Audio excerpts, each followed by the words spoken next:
Coming up on Jerusalem Dateline, Prime Minister Benjamin Netanyahu races ahead with judicial reform and shoots down a proposal to criminalize the sharing of the gospel. Plus, religious persecution grips Ukraine amid Russia's brutal war. And experts say the global fight against terror is shifting. See where extremist groups are focusing their attention the most. Plus, join the birthday celebrations as CBN founder Pat Robertson turns 93. All this and more on this edition of Jerusalem Dateline.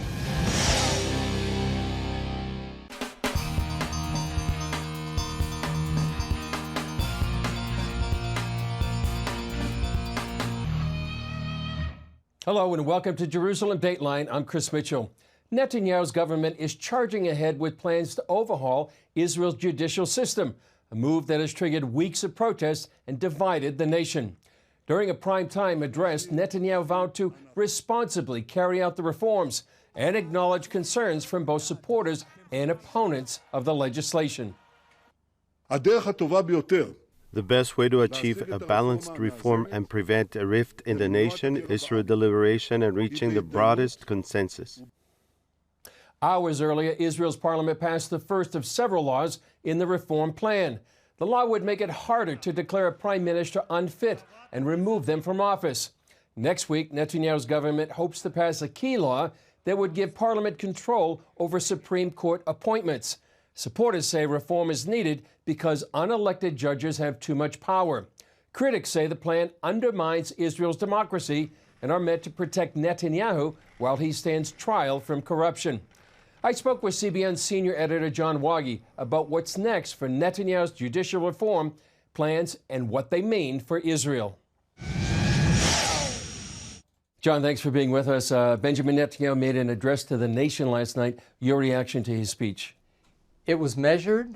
It was conciliatory in some ways, but it was also firm. He's not backing down on his central point, which is that judicial reform is going to move forward, and he is supportive of that, and he's not backing down from it. That was the essential thing, but he wants to calm things down in the country. I mean, this is 11 straight weeks of protests, and yesterday's protest was called the Day of Paralysis. I mean, that says a lot. You're trying to shut down the functioning of the government, really, and the functioning of the nation, because you're going to roads and blocking them. So, you know, he's trying to calm the situation down, and at the same time saying it's not going to change my legislative goals. Yeah. Two main issues about judicial reform. One is the override clause, where the Knesset could override a Supreme Court decision. Right now it's 61 seats, but he was willing to compromise that and actually raise the number of seats. The other one is who's going to replace Supreme Court justices, who gets to choose them. Right now it's sort of an inside club. They get to choose their own successors, but that's going to be changed. How about these two main issues? Yeah, I think, well, on one point, he conceded that the number could be higher than a bare majority of 61 for legislators to overrule a decision by the High Court. So that's one thing. That is a compromise on Netanyahu's part. The other part, which was a little more nebulous, is they are going to replace some of the people, as you called it, a club, where it was a closed circle deciding who's going to be within the legal community, is going to be on the Supreme Court and those kind of things. That's going to expand to include members of the Knesset, which are elected by the people. So he's not backing down on that part. But overriding the judicial reform debate within the country, very divisive. You believe it's more than just judicial reform. What do you mean by that? Yeah, I think if it had been about judicial reform, we would have seen it in October before the elections were happening. But what was it about back then? It was about Netanyahu and getting him out of office. The opposition people now, they're the ones who are saying, we've got to get him out. No matter what kind of alliance we make, we've got to get him out of office. So that's really the central point. And truthfully, it has been for 5 years. Yeah, and it's, well, the last few elections have been anybody but Bibi. Right. So these demonstrations you see, sort of, they're widespread, they're very well organized, and apparently very well funded. Yeah, they're not only happening in Israel. If Netanyahu goes to Europe, there are protesters there. London, protesters there. You know, the feedback from the United States is the same thing, an opposition to Netanyahu. And he's got a majority in the parliament. I don't think he's giving that up. I do think he will be able to hold the coalition together, but the pressure is enormous for some kind of breaking. But what they really want is this government to fall apart, and the opposition's been very clear about that. Yeah, and I know some people have said that this is probably the worst crisis in Israel's history since the Yom Kippur War that's about 50 years ago. Quickly, John, how can people be praying? Well, I think praying for wisdom on the part of the government. We're called in Romans to pray for our leaders. And so prayer that peace will prevail, that there will be an actual dialogue and discussion, which right now everybody's talking past each other. And just pray for protection for Israel in the course of this, because what gets left out is the threat from Iran and right inside the nation from terror groups. Good ways to pray. Thank you, John. Thanks. Netanyahu responded to a chorus of concerns by U.S. evangelical Christians and declared that he will not allow a bill introduced by two ultra-Orthodox members of his government to become law. It would have made a criminal offense to persuade anyone to convert to another religion. In a tweet, Prime Minister Netanyahu declared in Hebrew and English, "We will not advance any law against the Christian community." Netanyahu's announcement allayed fears among Christians that a law proposed by two members of Netanyahu's coalition would become law. The proposed law states, anyone who persuades a person directly, digitally, by direct mail or online to convert his religion, his sentence is 1 year imprisonment. And if the person was a minor, his sentence is 2 years imprisonment. Knesset members Moshe Gafni and Yaakov Asher from the United Torah Judaism Party, part of Netanyahu's coalition, submitted the legislation. On Wednesday, they stated, the mission bill was introduced as in every beginning of the Knesset and not promoted at this stage, so dealing with it now is not relevant. Similar bills have been proposed for more than 20 years. Israeli expert David Benjamin told CBN News the scope of this effort seemed extremely broad. About as wide as you could possibly get, in fact, Chris. I mean, anything you say which might be in favor of a certain religion could be construed, I suppose, as being an attempt to solicit someone. Where do you draw the line? The bill would have strengthened an existing law that makes it a crime to give anything of value to persuade anyone to change their religion, proselytizing to anyone under 18 years of age. Benjamin added this effort would have violated Israel's Declaration of Independence. The fundamental premise of the law is problematic in itself. I don't think it would be unacceptable to outlaw a person trying to persuade another person to adopt any idea, whether it be a religion or any kind of idea. Freedom of thought, freedom of conscience, freedom of expression are fundamental pillars of any democracy. Many Christians feared the law would ban even mentioning the gospel or their faith in Jesus. While the proposed law would apply to all religions, it specifically singled out Christians, warning, in recent times, the attempts of missionary bodies, mainly Christian ones, to persuade people to convert have increased. Some felt given the composition of the current coalition government, it might be possible to become law. But Netanyahu, who's been a close friend of evangelical Christians for decades, would not support such a measure. At this 2012 dedication of a windmill restored by Christians from Holland, he praised the contribution of Christian Zionists. I don't believe that the Jewish state and modern Zionism would have been possible without Christian Zionism. I think that the many Christian supporters of the rebirth of the Jewish state and the ingathering of the Jewish people in the 19th century made possible the rise of Jewish Zionism. Coming up, Christian Jews and Muslims face torture and violence as Russia pushes ahead with its war in Ukraine. Experts are urging world leaders to tackle the persecution head on.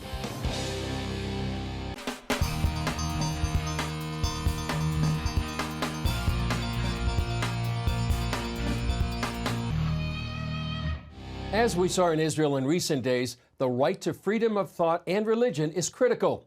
Battles are being fought over it all over the world. In fact, the U.S. Commission on International Religious Freedom has expressed deep concern for the safety of Christians and religious minorities in Ukraine as the war with Russia continues. The big question is, what can be done to stop the persecution? As Wendy Griffith reports, there are no easy answers. Russia is under the microscope for atrocities committed since the start of its war with Ukraine, from the killing and torture of religious leaders to the destruction of houses of worship. One Russian official even used the term de-Satanization to describe the plan to cleanse the nation of many religious groups. De-Satanization should be understood as nothing less than the elimination of Ukraine's flourishing religious diversity. Wednesday, members of the U.S. Commission on International Religious Freedom met virtually to highlight how Russia's invasion of Ukraine is creating severe violations of religious freedom, especially in Russia's occupied territories. The Russian military has indiscriminately bombed churches, monasteries, kingdom halls, mosques, synagogues, cemeteries, and other religious sites. And the Russian soldiers have abducted, tortured religious figures because of their leadership role. At least 8 Russian tanks. CBN News reported firsthand on the atrocities in the city of Bucha outside Kyiv. Our George Thomas met with Christians who were forced to hide and pray as Russian troops carried out atrocities. The commander said he would make me watch as he killed the others, and then he would skin me alive. 167 Ukrainian Christians hid in the basement of their church when the Russian assault started. Video and pictures obtained by CBN News show church members praying, singing, and reading scriptures day and night. Anahan believes God spared their lives because of their prayers. It was very clear to us that God was watching over us. Everything was in his hands. Like the story of how Daniel was in the lion's den, we were under God's protection. Ukrainians' Jewish community is also targeted. Russian forces attacking Ukraine have also physically desecrated Holocaust remembrance sites and sadly killed Holocaust survivors. It's not just Ukraine. Since the invasion, Moscow is tightening its grip inside Russia, including religious groups. Moscow's exiled chief rabbi testified about the ongoing anti-Semitism faced by Jews there. The new situation for Jews in Russia is becoming more and more dangerous. And in September, I called on the Jews of Russia, whoever can leave should leave the country. Rabbi Goldschmidt says 30% of Russian Jews have fled Russia since the war began, with some 50,000 emigrating to Israel. CBN News recently accompanied a plane load of Ukrainian and Jewish refugees making Aliyah to Israel with the help of the International Fellowship of Christians and Jews. Former Congressman Frank Wolf recommended sending a delegation to Moscow, including the Pope, to press Russian political and religious leaders to stop the persecution. Wendy Griffith, CBN News. Up next, experts say terror attacks are declining in the West. Why that could mean deadlier attacks in the Middle East and Africa.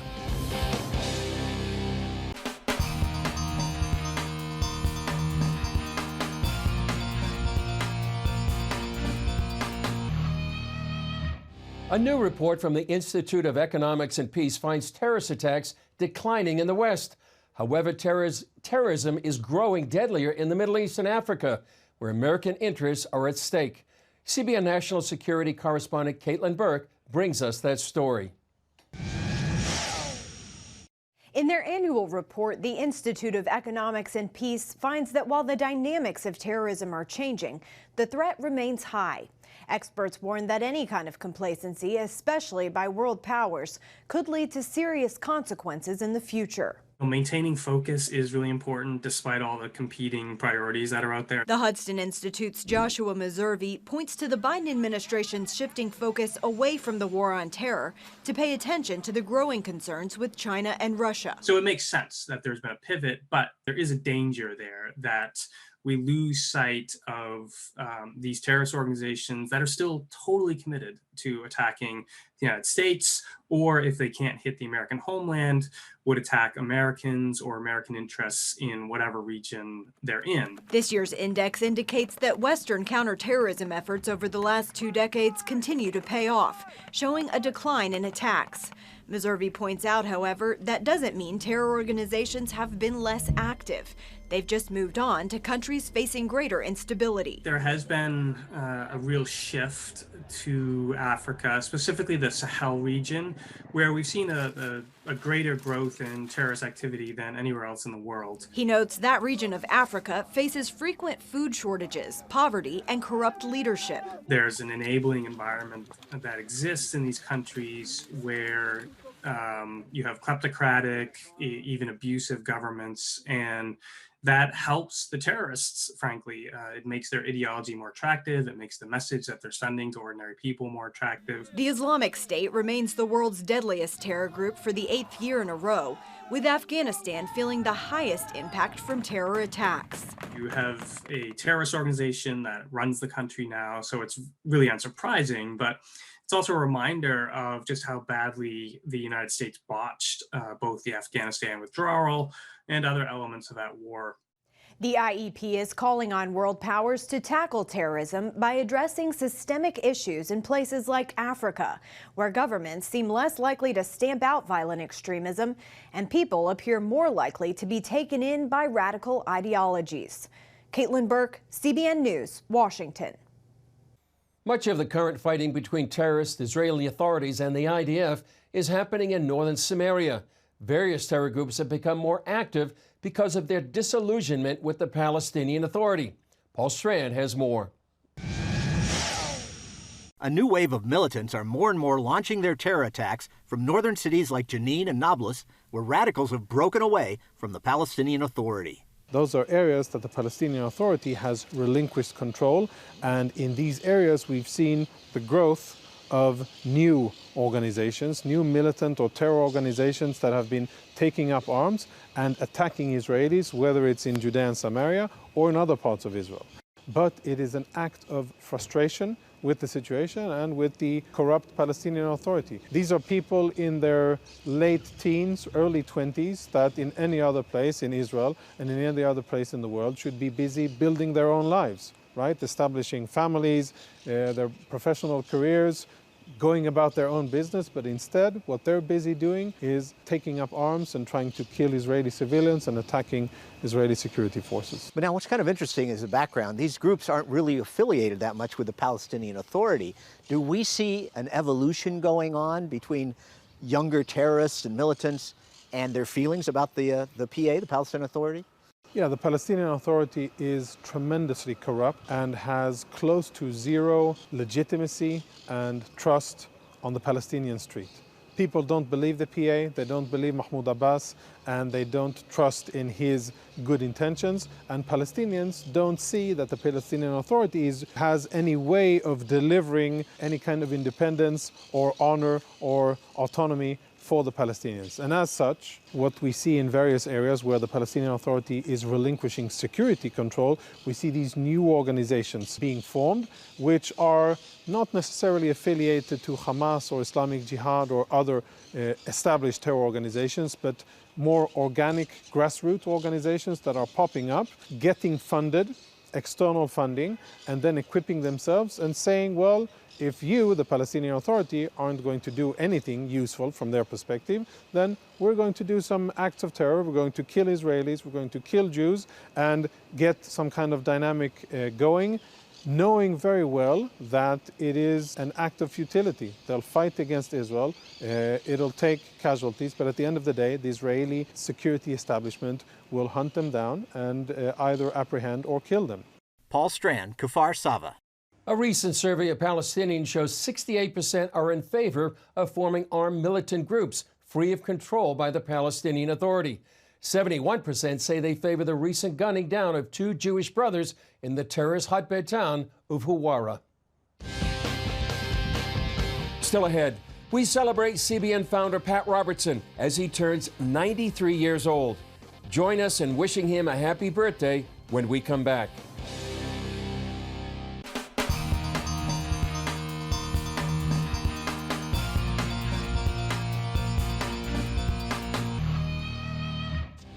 CBN just marked an important milestone, the 93rd birthday of our founder, Pat Robertson.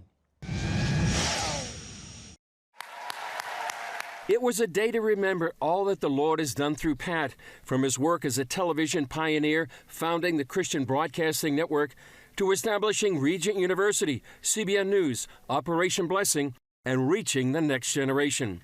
It was a day to reminisce. Here are some thoughts from Ben Kinchlow, his co-host for many years, now deceased.